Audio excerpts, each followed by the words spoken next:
여러분, 지금 현재 코스피가 3,416.25, 네, 사상 최고치를 또 경신하고 있습니다. 경제는 심리라고 했습니다. 이렇게 이재명 정부가 출범하고 나서 전국이 안정되고 대한민국 국가의 신뢰도가 높아지니까 이렇게 코스피도 바로 이렇게 긍정적으로 반응하고 있습니다.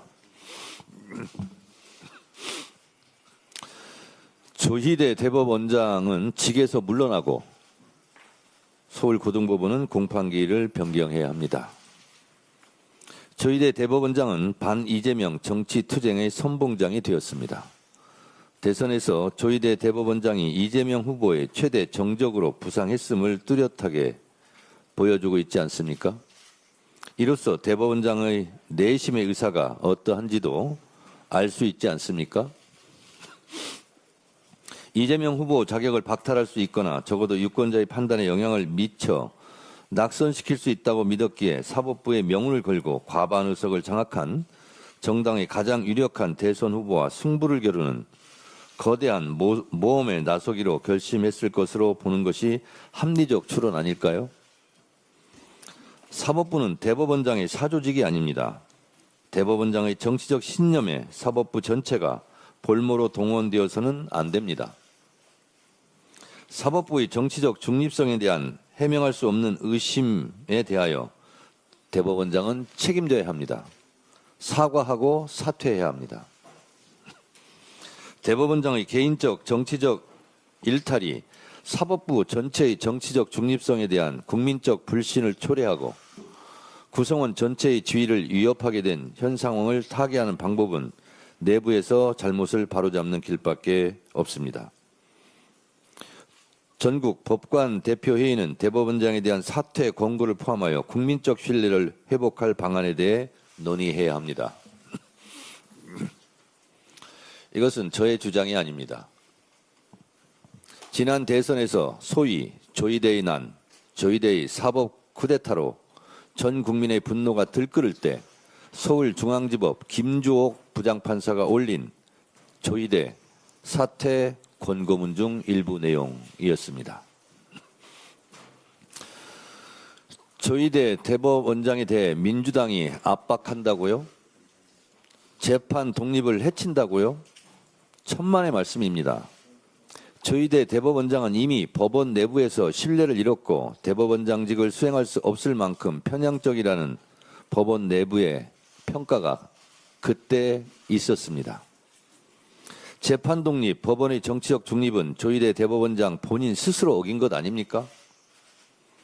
지금이라도 사퇴하는 게 맞다고 저는 생각합니다. 조희대 대법원장이 알아야 할 것이 있습니다. 대한민국 국민을 우습게 보지 마십시오. 우리 국민들은 3.15 부정선거, 부정부패의 책임을 물어 이승만을 하야시켰고 당시 내무부 장관은 사형당했습니다. 내란숙의 부정부패 혐의 등으로 전두환, 노태우 씨를 단죄했고 이명박도 감옥에 보냈습니다. 박근혜, 윤석열을 탄핵한 국민들입니다. 대법원장이 그리도 대단합니까? 대통령 위에 있습니까? 국민들의 탄핵 대상이 아닙니까? 대법원장이 뭐라고? 우리 헌법에서 가장 중죄가 내란 외환죄 아닙니까? 내란 수괴 혐의자 윤석열을 날짜가 아닌 시간으로 계산해 탈옥 석방시킨 지기현 판사가 잘한 겁니까? 박근혜 재판 때와 달리 침대 축구를 하고 있는 지기현 판사가 지금 잘하고 있습니까? 서울중앙지법에 내란 전담 재판부를 설치하고 말고는 입법사항입니다. 입법사항이 위헌입니까? 내란 전담 재판부는 조희대의 정치적 편향성, 지기현 판사의 침대 축구가 불러온 자업자득임을 명심하시기 바랍니다. 지금의 조희대 대법원장을 꾸짖는 듯한 문영배 전 헌재 재판관의 일침을 소개합니다. 법관들이 언제부터 권력의 눈치를 보지 않고 자유롭게 재판할 수 있게 되었습니까? 1970년대나 80년대는 검사가 건네주는 쪽지를 보고 독재 정권 입맛에 맞게 그대로 판결하는 법원이었습니다. 고작해야 1990년대 민주주의를 위하여 자기 한 몸 바쳐온 수없이 많은 사람들 덕분에 이렇게 달라졌습니다. 요즘 진보 성향 판사들이 뭔가 있는 척하며 타는 목마름으로 같은 민중과외를 목청껏 부르는데 그 사람들이 모르는 게 있어요. 법관들은 민주주의를 위하여 한 일이 없습니다. 대부분의 법관들은 동료와 선후배들이 학교와 거리와 일터에서 민주화 운동을 할 때 골방에 틀어박혀 공부만 했습니다. 판사들은 고마워할 줄 알아야 합니다. 맞습니다. 대한민국의 민주주의는 검사가 전해준 쪽지대로 판결한 판사에 의해서도 민주화 운동을 탄압했던 고문 경찰과 정치적 신여를 자임했던 정치 검찰에 의해서가 아닙니다. 피 흘리며 목숨 바쳐 싸운 국민들의 소중한 업적이고 결실입니다. 오늘의 시대 정신은 내란 척결입니다. 내란 척결, 민주주의 확립보다 우위에 선 가치가 있습니까? 민주당은 내란 척결이라는 시대적 소명을 다하기 위해 모든 당력을 집중하겠습니다. 약속은 반드시 지키는 당대표가 되겠습니다. 국민주권 시대에 맞는 당원 주권 시대를 열겠습니다.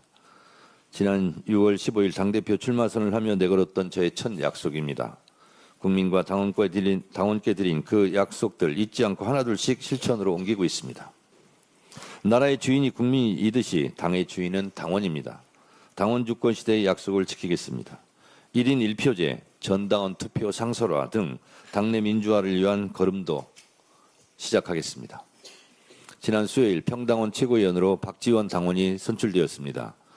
당원 주권 특위 설치에 이어 평당원 최고위원의 시대가 여야를 막론하고 정당 사상 최초로 열린 것입니다.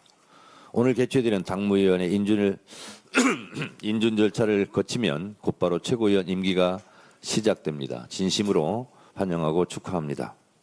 또 하나 약속이었던 장애인국 설치도 오늘 개최되는 당무위원회를 통해 첫 발을 내딛습니다. 대한민국 주권은 국민에게 있고 모든 권력은 국민으로부터 나온다. 모두가 기억하고 있는 헌법 1조 2항입니다. 저는 더불어민주당 당대표로서 이렇게 선언합니다. 더불어민주당의 주권은 당원에게 있고 모든 권력은 당원으로부터 나온다.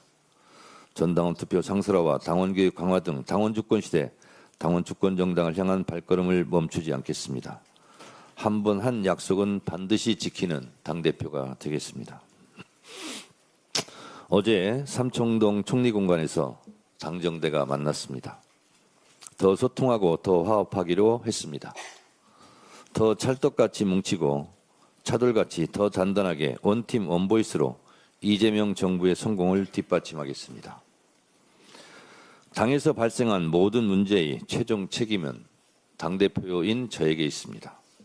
최종 책임이 당대표에 있기에 당무를 보다 더 철저하게 지휘하고 감독하고 체크하도록 하겠습니다.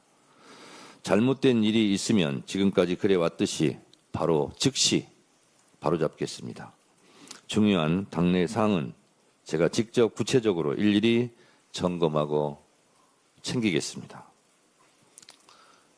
김병기 원내대표께서 여러 가지로 마음고생도 심하고 힘든 며칠을 보내신 것 같습니다. 우리 김병기 원내대표님께 위로드리고 더 힘내시라고 여러분 힘내시기 바랍니다. 네. 사진이라도.